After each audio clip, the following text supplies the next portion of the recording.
Halo, assalamualaikum warahmatullahi wabarakatuh. Halo teman-teman semua, apa kabar? Semoga sehat selalu ya. Selamat datang di channelku. Perkenalkan, sebut saja namaku Lili. Dalam kesempatan kali ini, aku mau sharing sama teman-teman mengenai kenapa rasanya kok hidup tuh nggak adil gitu ya. Padahal nih misalnya kita udah berusaha semaksimal mungkin, kita udah usaha, tapi malah si A yang dapat. Atau misalnya kita udah berbuat baik nih, kita udah melakukan kebaikan, tapi malah kita yang dizolimi, kita yang dijahatin gitu ya, kita yang disakitin gitu, atau kita dijadikan kambing hitam gitu ya, padahal kita nggak ngelakuin hal-hal yang mungkin menurut kita baik aja gitu. Atau misalnya kita tuh udah berusaha semaksimal mungkin, tapi ternyata hasilnya nggak sesuai dengan usaha kita.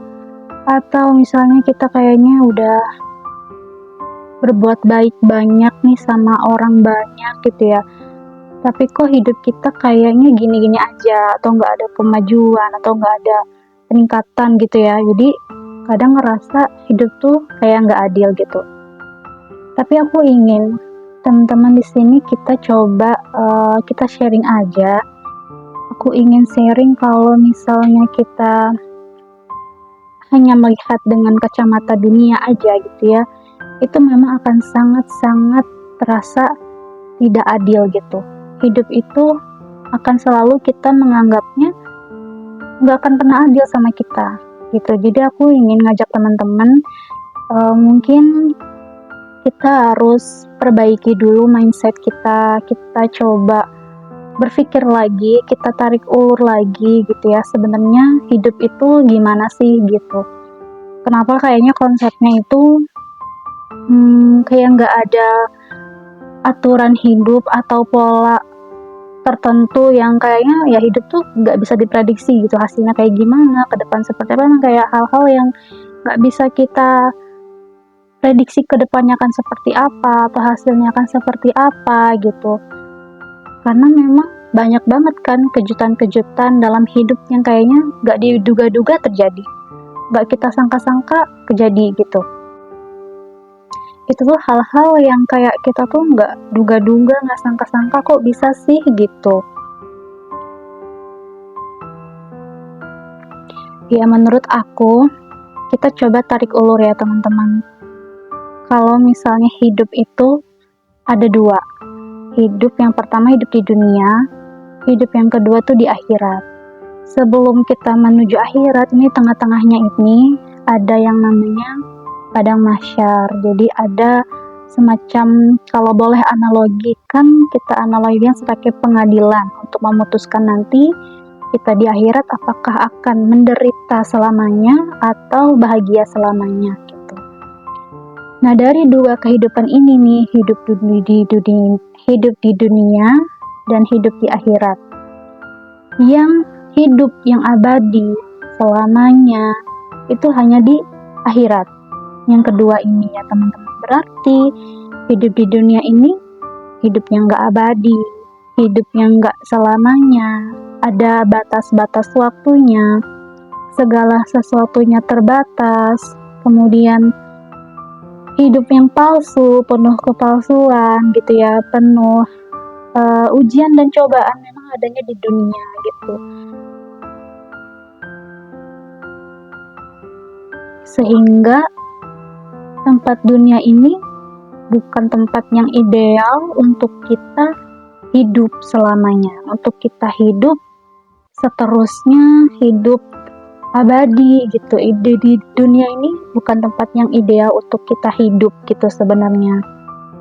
Sehingga banyak sekali di dunia ini yang terjadi itu hal-hal yang mungkin gak kita duga-duga, gak kita sangka-sangka, karena memang bentuknya ujian, bentuknya cobaan gitu ya. Kalau misalnya kita melihat dari kacamata ini, bahwa hidup itu yang asli, hidup yang selamanya, hidup yang benar-benar hidup abadi ya di akhirat. Dan kita tidak hanya sekadar tahu, tapi juga meyakini gitu, kita yakin bahwa setelah dunia ini ada kehidupan lain yang benar-benar abadi dan selamanya gitu.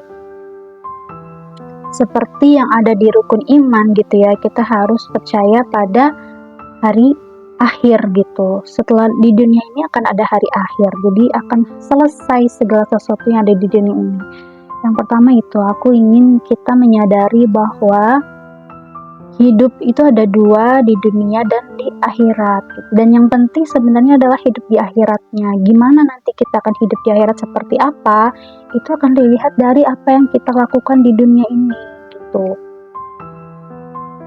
Yang kedua, kita tidak hanya sekedar tahu bahwa setiap amal, setiap perbuatan, setiap sikap, perilaku, tingkah laku, perbuatan, lisan yang kita katakan itu akan dipertanggungjawabkan dan akan diberikan balasan sesuai dengan kadarnya gitu ya. Tidak hanya mengetahui, tapi kita juga meyakini, yakin bahwa setiap manusia yang melakukan sesuatu, kalau aku boleh bilang gitu ya, kita ini kalau secara fisik gitu ya, ada panca indera ya, ada 5 gitu ya, mata untuk apa? Melihat. Apapun yang dilihat oleh manusia, baik aku, kamu, keluarga, teman, apapun yang mereka lihat, apapun yang kita dengar, apapun yang kita katakan, apapun yang kita lakukan, kita rasakan gitu ya, itu akan dipertanggungjawabkan. Seperti mungkin kalau boleh lagi menganalogikan gitu ya, mungkin Tuhan akan tanya, kamu kenapa melihat ini, kamu kenapa berkata begini, kamu kenapa melakukan ini gitu, sehingga nanti akan ada balasannya gitu. Dan tentunya balasan ini itu ada yang langsung mungkin dibalas di dunianya, ada yang mungkin nanti disimpan ketika di pengadilan itu gitu. Kita tidak hanya mengetahui, oh iya, setiap perbuatan ada balasannya nih, gitu. Setiap amal akan mendapatkan balasannya walaupun sebesar biji zarah gitu ya. Itu tidak hanya tahu, tapi kita harus meyakini. Termasuk melihat ke dalam diri bahwa walaupun aku nih udah lurus-lurus aja hidup gitu ya, aku udah jadi orang yang jujur, aku udah berbuat baik, aku bersedekah, aku membantu teman, membantu saudara, aku melakukan kebaikan-kebaikan, aku yakin gitu bahwa Allah itu maha melihat, Allah maha mendengar, Allah tahu dan Allah pasti akan balas perbuatanku walaupun itu tidak dibalas di dunia gitu. Artinya apa? Berarti kalau kita bisa memahami hal ini, sebenarnya nggak jadi masalah. Kalau nanti misalnya kita udah usaha tapi hasilnya nggak sesuai yang kita mau, sebenarnya nggak apa-apa. Atau ketika kita udah berbuat baik kemudian ada orang yang menjahati kita, ya nggak apa-apa juga. Karena sejatinya, hakikatnya perbuatan baik kita itu kan akan kembali ke diri kita, dan perbuatan jahatnya dia, perbuatan buruknya orang tersebut ke kita itu juga akan dipertanggungjawabkan dan akan dibalas nanti gitu. Apakah di dunia atau di akhirat itu tergantung dari Allah, dari Tuhan mau membalasnya seperti apa gitu. Dan sebenarnya kita juga nggak perlu membalas dia. Dia buruk sama kita, kita berbuat buruk lagi sama dia, sebenarnya nggak perlu gitu. Karena ya itu tadi, ketika kita sudah meyakini, kita paham bahwa yang kita lakukan akan dipertanggungjawabkan dan akan mendapat balasannya, begitu pula orang lain. Ketika dia misalnya berkata buruk terhadap kita, menfitnah kita, menggibahi kita, atau dia berkata kasar sama kita, atau dia berperilaku buruk sama kita dan lain-lain, itu dia juga akan mendapatkan balasannya gitu dari Tuhan. Jadi kalau misalkan dibilang dunia rasanya tidak adil, dunia tidak bisa mengadili teman-teman. Dunia ini gak bisa memutuskan dia mau seperti apa terhadap manusia, karena sebenarnya yang adil itu adalah Allah, yang adil itu adalah Tuhan. Tuhan pemilik segala sesuatu, pemilik dunia dan seisinya. Allah lah yang maha adil gitu.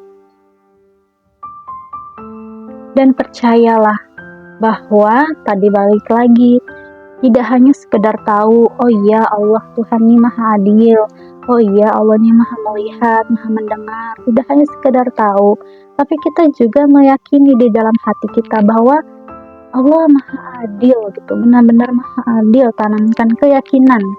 Jadi di sini sepertinya kita harus menguatkan iman gitu, keyakinan kita terhadap Allah yang maha adil, Allah yang maha melihat, maha mendengar, maha mengetahui yang kita nggak tahu gitu. Misalnya ada orang berbuat baik sama kita di depan kita, di belakangnya ternyata dia menjelekkan kita, atau misalkan ya kita nggak tahulah di belakang dia seperti apa terhadap kita gitu. Tapi kan Allah maha tahu gitu. Kita punya Allah, kita punya Tuhan yang maha tahu di belakang kita dia seperti apa yang dia bicarakan tentang kita, apa yang dia lakukan di belakang kita, termasuk pasangan kita, misalnya suami atau istri kita. Dia baik depan kita, ternyata di belakang misalnya selingkuh, atau di belakang dia menjelekkan, atau seperti apa, kita nggak tahu nih. Tapi kan Allah maha tahu, kita punya Allah yang maha tahu segalanya, bahkan isi hati manusia pun Allah tahu gitu. Jadi kita tanamkan keyakinan dalam diri, dalam hati gitu, bahwa kita punya Allah, Tuhan segalanya, pemilik segalanya, yang maha mengetahui hal-hal yang kecil sekalipun Allah itu tahu.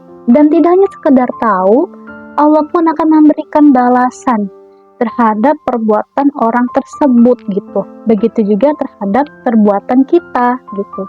Nah, sebenarnya kalau sudah paham seperti ini, yang jadi fokus kita adalah bukan kenapa orang tersebut begini sama kita, bukan kenapa atasan kita kok kayak gini sama kita, bukan kok temanku, sahabatku seperti ini sama kita, bukan juga kenapa saudaraku seperti ini sama kita, bukan juga kenapa orang tuaku seperti ini sama aku. Sebenarnya bukan itu yang jadi fokus kita. Kalau kita sudah paham ini ya teman-teman gitu, yang jadi fokus apa? Yang jadi fokus adalah apa yang sudah aku lakukan, apa yang sudah aku katakan, apa yang sudah terbesit di hatiku ini, bagaimana niatku, bagaimana pikiranku, berpositif thinking kah, negatif thinking kah, bagaimana lisanku berbicara, apa yang kulihat, apakah hal-hal yang baik, apa hal-hal yang buruk, apa yang aku dengar, apakah hal-hal yang baik atau hal-hal yang buruk. Inilah yang menjadi fokus kita gitu. Kita harus pilih-pilih apa yang kita lihat, pilih-pilih yang kita dengar, pilih-pilih kata ketika berbicara, pilih-pilih perbuatan tangan, kaki melangkah kemana gitu. Itu yang harusnya menjadi fokus kita, sehingga kita jadi nggak ada punya waktu untuk memikirkan perbuatan orang lain gitu. Karena kita merasa hidup nggak adil tuh kadang karena perbuatan orang ke kita gitu kan, atasan kita kah, atau teman kita kah, keluarga kita kah, yang membuat kita kadang merasa keadaan kok rasanya nggak adil ya sama aku gitu. Kadang aku juga sering kali ngerasa gitu sih teman-teman. Berulang kali kayak misalkan sampai di titik yang mungkin gak bisa menerima takdir dari Allah gitu, gak bisa menerima nasib, menerima keadaan gitu, sampai gak bisa nerima itu, sampai gak ikhlas, kayak gak ridho gitu ya, digituin atau punya hidup seperti ini, atau misalkan diperlakukan seperti itu kadang manusia seperti itu memang teman-teman. Kita ada punya perasaan ya, Allah itu kan membekali kita itu perasaan, hati, dan juga pikirannya, membekali akal gitu sama kita.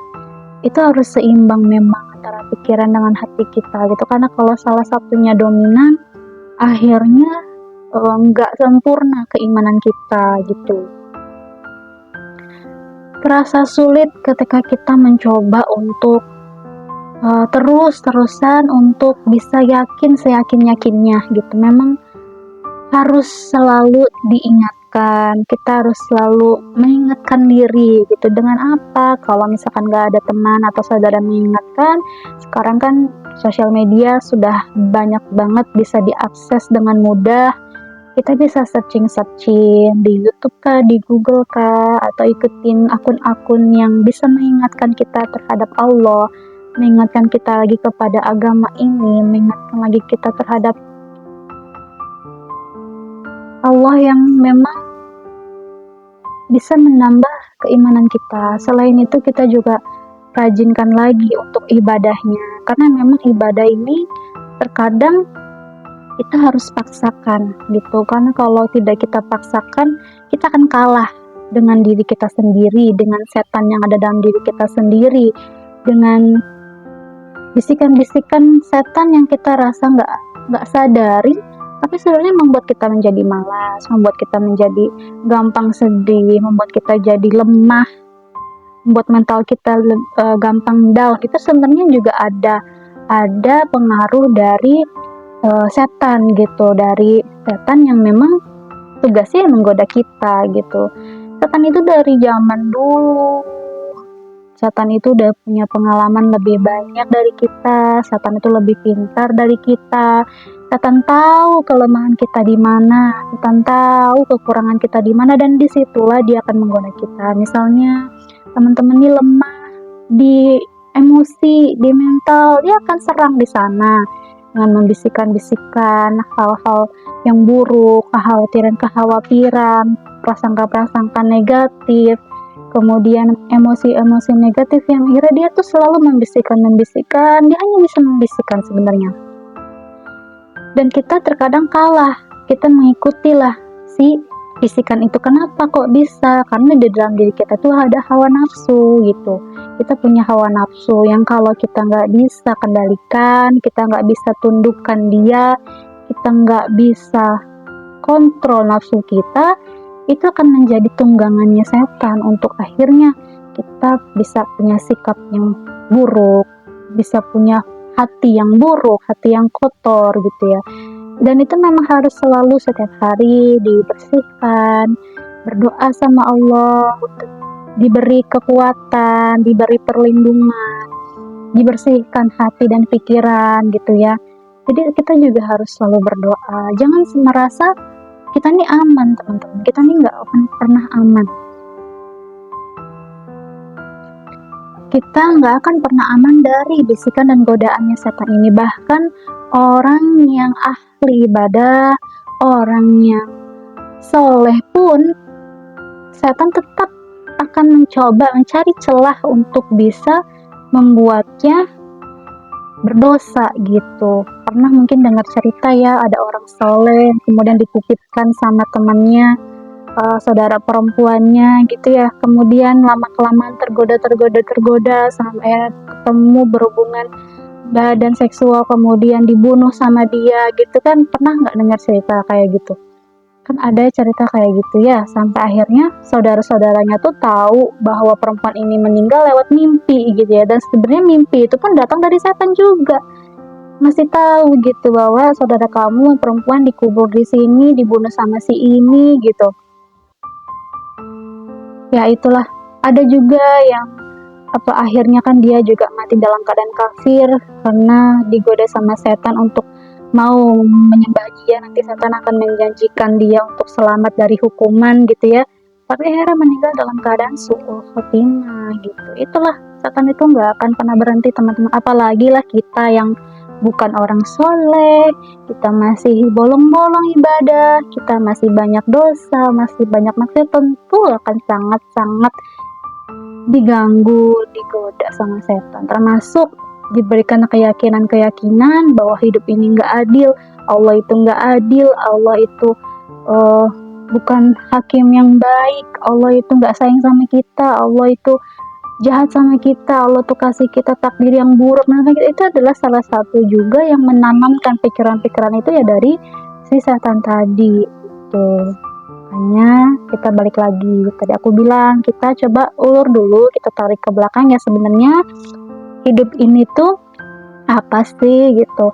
Hidup itu tadi ada dua, ada di dunia dan di akhirat. dan yang penting adalah hidup di akhiratnya gitu. Tapi hidup di akhirat ini, karena ini penting, karena ini adalah hidup yang abadi, hidup yang selamanya. Kalau bahagia selamanya, menderita selamanya. Gimana kita bisa hidup bahagia selamanya? Ditentukan dari apa yang kita lakukan di dunia ini gitu. Dan Allah itu tidak hanya melihat apa yang kelihatan, apa yang tampak gitu. Manusia bisa menilai orang lain secara zahir, secara kelihatan, oh perbuatannya dia seperti ini, kelihatannya seperti ini. Oh, dia berbicara seperti ini, bicaranya kotor, kasar. Tapi kita nggak tahu nih, di hati dia seperti apa. Pikiran dia seperti apa, kita nggak tahu. Yang tahu hanya Allah. Tapi penilaian Allah itu lebih daripada manusia. Karena Allah tahu apa yang ada di hati. Allah tahu apa yang ada di pikiran kita gitu. Termasuk setiap manusia, setiap hambanya Allah tahu. Sehingga Allah lah hakim yang seadil-adilnya. Seperti ada cerita, ada seorang ahli Quran, hafal juz, 30 juz hafal. Ketika di akhirat sama Allah gak diterima amalnya. Kenapa?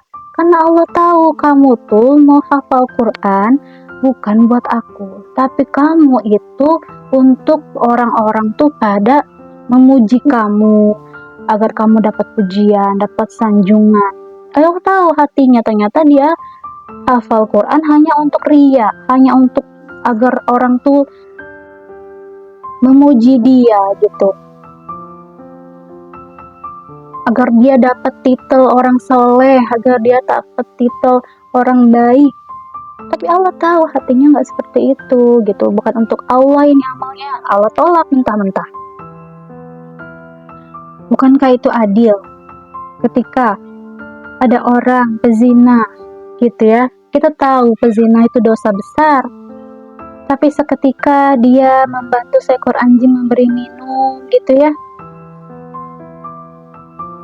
Ini mungkin ceritanya antara Sahih atau Ahsan ya, aku kurang tahu. Pokoknya ada cerita gitu ya. Tapi Allah terima amal baik dia yang kayak gitu. Atau ada pemuda yang membunuh hampir 100 orang, kemudian dia hijrah, belum pun sampai ke tempat hijrah, meninggal, tapi Allah terima amal baiknya, niatnya saja untuk berubah sudah Allah terima. Dan dosa-dosa dari membunuh 100 orangnya Allah tidak lihat, Allah maafkan gitu. Itu kan maha besar Allah, maha kuasa Allah. Allah tuh rahmatnya sangat luas, Allah maha baik, Allah sayang sama kita sebenarnya teman-teman. Sehingga Allah itu sebenarnya sudah memberikan panduan sama kita untuk hidup di dunia gitu. Tapi ya itu kadangkala karena kitanya tidak rajin membersihkan diri, membersihkan hati gitu ya, karena jiwa kita ini juga butuh makan. Makannya jiwa apa? Kalau yang baik ya zikir, Al-Quran yang baik-baik, keadaan lingkungan yang baik-baik itu juga bisa jadi makanan jiwa kita. Tapi kalau lingkungan kita buruk, itu juga bisa jadi makanan jiwa juga, jadi yang menyerap gitu, sehingga yang keluar pun akhirnya gak bagus juga gitu. Makanya kita harus pintar-pintar memilih lingkungan ya, pintar-pintar memilih hal-hal yang mau kita lihat, yang kita dengar, yang mau kita jadikan keyakinan, jadi prinsip hidup juga itu perlu kita pilih-pilih teman-teman gitu. Karena pada hakikatnya kita akan hidup sendiri, pada hakikatnya kita akan sendirian untuk mempertanggungjawabkan itu, nggak akan ada yang nolongin gitu lah ibaratnya ya.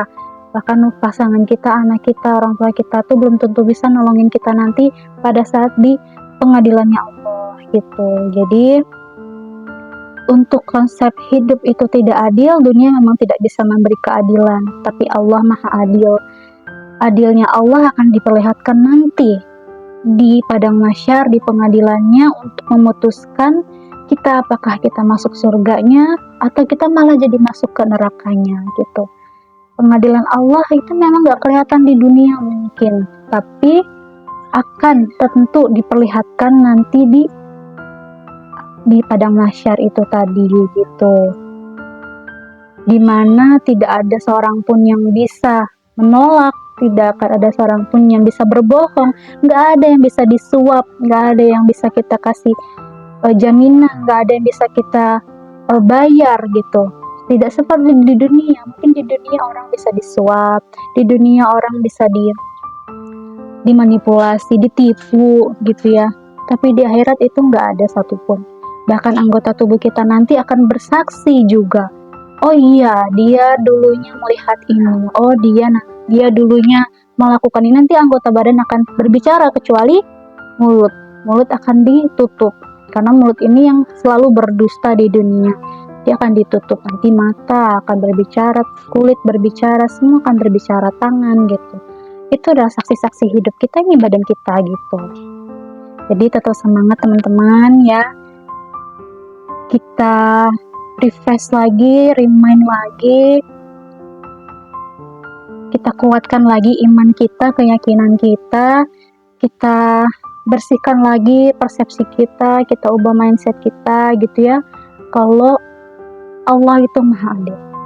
Jadi tetap berbuat baik, tetap jujur, tetap dimanapun kita hidup, kita tinggal, yang lurus-lurus aja, ikutin aja perintah Allah gitu ya, yang dilarang jangan dilakukan sebisa mungkin gitu ya.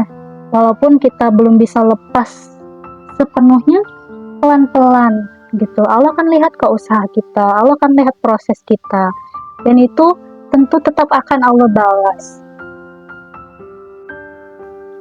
Jadi kalau misalkan kita mau merubah diri, kita mau hijrah gitu ya, berubah jadi lebih baik, itu nggak harus langsung berubah, pelan-pelan juga nggak apa-apa teman-teman. Proses memang harus ada prosesnya gitu ya, nggak bisa semuanya instan gitu, nggak bisa. Jadi memang berproses, dan Allah tuh tahu kok kita lagi berproses gitu. Yang penting jangan menyerah, jangan putus asa, terus berusaha. Tawakal sama Allah, hasilnya tergantung Allah, serahkan sama Allah. Tugas kita cuma berusaha gitu ya. Kalaupun ada orang yang zalim sama kita, ada orang yang jahat sama kita, yang penting bukan kita yang zalim sama dia, bukan kita yang menjahati dia, bukan kita yang melakukan hal-hal yang tidak baik itu. Itu yang paling penting sih sebenarnya ya. Jadi terus berbuat baik, kumpulkan amalnya, ditabung, semoga bekal kita cukup untuk nanti kita kembali pulang ke akhirat gitu ya teman-teman ya. Tetap semangat ya. Tetap jadi orang baik, sebaik-baiknya orang memang adalah orang yang bermanfaat untuk manusia gitu ya. Bahkan mirisnya nih teman-teman, ada pernyataan di mana jangan terlalu baik sama orang, nanti dimanfaatin sama orang.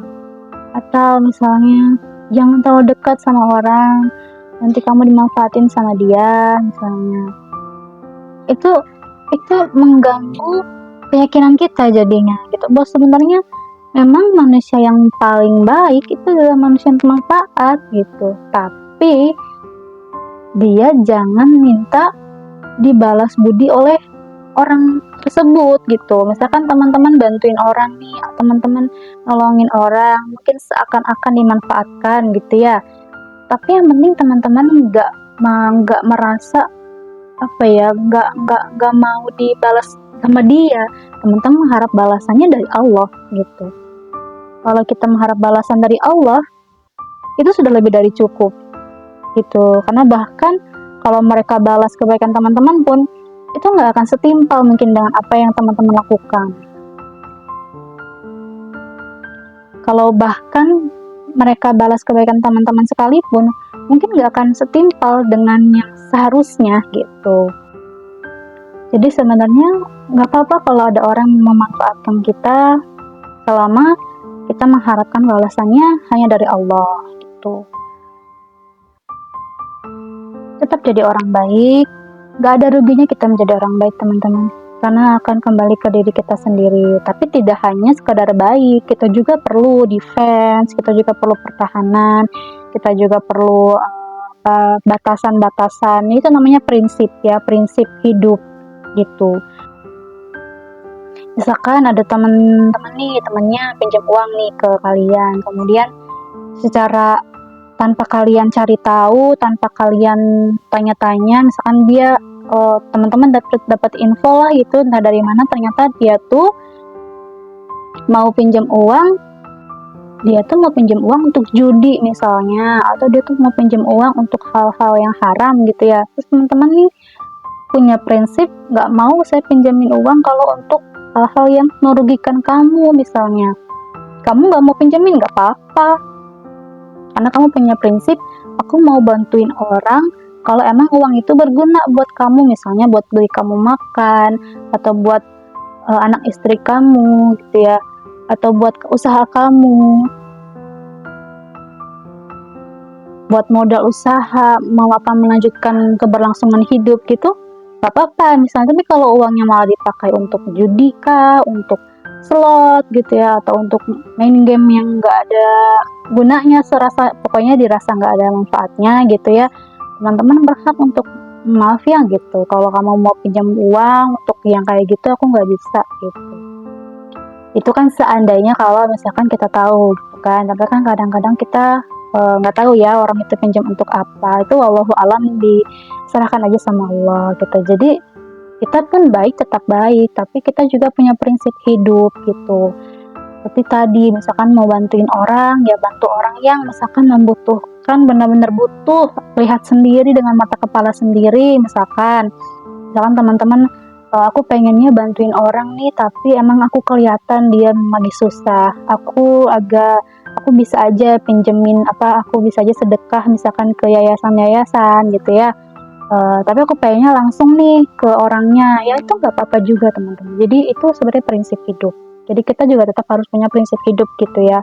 Dan terlepas apapun nanti penilaian orang, itu sebenarnya bebas, orang lain mau menilai seperti apa nggak apa-apa, karena yang penting kan penilaian Allah sama kita, karena yang tahu hati kita, pikiran kita, niat kita kan hanya Allah gitu. Jadi jangan gusar dengan penilaian manusia gitu. Oke teman-teman, demikian sharing aku kali ini, mudah-mudahan bermanfaat. Ambil yang baiknya, buang yang buruknya ya teman-teman dari channel ini.